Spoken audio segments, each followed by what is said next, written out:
When looting, some gray items are worth more than some purple items, so don't just leave an item because it's a common variant. Always check the prices when you are going to loot items. If you hear shots but they aren't at you or your squad, there is a real player or real team nearby, and they're either fighting another real team or they're fighting scavs or bots. Build cheap weapons with expensive ammo. This sounds a little weird, but if you don't go crazy on the gunsmith but you use expensive ammo, you will be able to use the same exact guns that are overpowered just without the crazy attachments, but you'll still use that high tiered ammo. You're just going to save yourself so much money. Create a formula to each map and spawn. Once you get a rhythm going and figure out how to successfully extract with good loot and kills for each map, just stick to that plan and don't change it up. When damaged, check the health tab and heal legs or your head first, because your legs, you actually need those to run, and then your head, if it's low health, you will be a one tap to the head.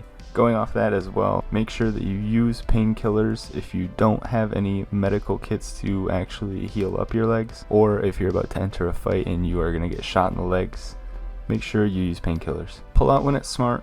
Not every fight needs to be taken, and there are some gunfights where it might just be smarter to pull out of there and completely loop around from a different angle, go to a different spot altogether. You know, sometimes it's just not worth it because this is a very high stakes, high rewards game, so some of the gun battles just literally are not worth it. Place cone into gold item value. This is a bit of a tricky tip to explain, but basically 200,000 cone will take up one space, and after that it will go into another space. You can actually manipulate the storage to hold more cone through holding gold items instead. I don't have an exact list for this or anything, but I might try and make a more in-depth video on this soon once I fully understand how this system actually works. But you can use gold items to actually hold more cone inside of your storage. Sniping the marketplace can be a fast way to flip items, and you can also buy from contacts for cheaper than the market value, sometimes for a quick flip as well. Deke is always coming in clutch with these, and if you pay attention, he will oftentimes have a lot of stuff that is way cheaper than it sells for on the market. Learn high value spawns on map and rush there. For example, back of motel on farm, there's a bunch of high tier loot here that can be found, and if you rush here first, then you will be the one that gets it all. You'll also be the one that is able to set up station here and wait for other people to run in. So know where the high tier loot areas are. Make sure you get there before everyone else does. In the lockdown maps, make sure you loot the cold areas, and by cold areas what I mean is basically places that are not high tier loot areas, because there is still a chance for some high tier loot to be there, simply based on the fact that you're playing lockdown rather than regular mode. Armor swapping when your armor is low and very damaged is a good way to save yourself if you aim for limbs, because if you shoot someone's legs out, you will do no damage to their armor. And if your armor is like 20 of 80, see they have an armor that is 70 or 80, then it's a very smart idea to actually swap your armor with theirs, unless obviously yours is worth way more than just keep yours. Going off of that, feet are a good place to shoot because they have no armor and they take less shots than most other body parts, at least from my experience. It might depend on the gun that you use, but legs and feet have no armor, so they're a very good spot to shoot people at. Watch kill cams when you die, because this is a great way to actually learn what to not do next time. This seems very obvious, but people rarely will watch the kill cam when you die. It is a great learning tool, so make sure you use it. Find one gun and perfect it. This game is high stakes, and messing with different weapons sometimes can throw off your shots, and your aim sensitivity, even if it's just a little bit, can cause you a very quick death in the game. Obviously I'm not saying don't mess around with a few different guns here and there if you want to have a little bit of fun, but make sure there is that one gun that you have it perfected, so when there is a high stakes game that you are about to go into, there is no messing around, you are ready to go. Pack taurines, especially if you run heavier armor or guns, or if you play Northridge, because Northridge is a huge map, and taurines are probably the most optimized way to go about regenerating stamina. You can use the boosters, but I really honestly don't like them personally. I think taurines work way better, but it's up to you. If you want to use the boosters instead, go crazy. Some chest rigs have less spaces,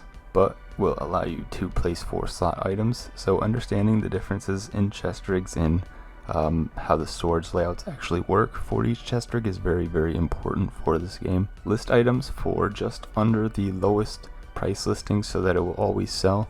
This doesn't work for the test servers, and it doesn't work for low value items, and it doesn't work for some guns sometimes, but for the most part, almost every single item, if you place it for like a few hundred or a few thousand below the minimum price on the marketplace, it will always guaranteed to sell. Semi-auto is a great way to actually go about engaging long range gun battles. You'll see that if a gun is fully auto, you can switch it to semi-auto. I'd recommend this for long range gun battles, but don't forget to switch back during close quarter gun battles as well.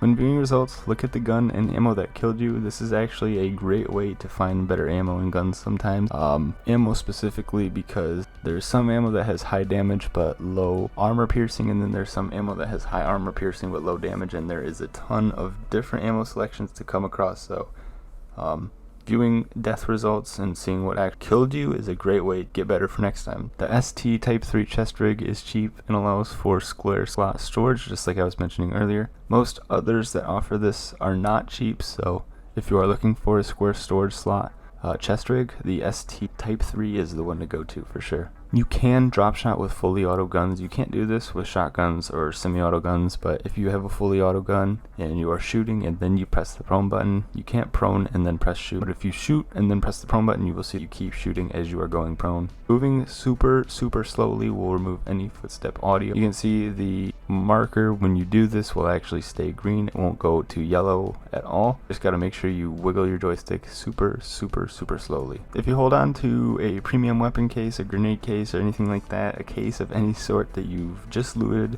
and you hold on the loot button again, see that the case will actually close back.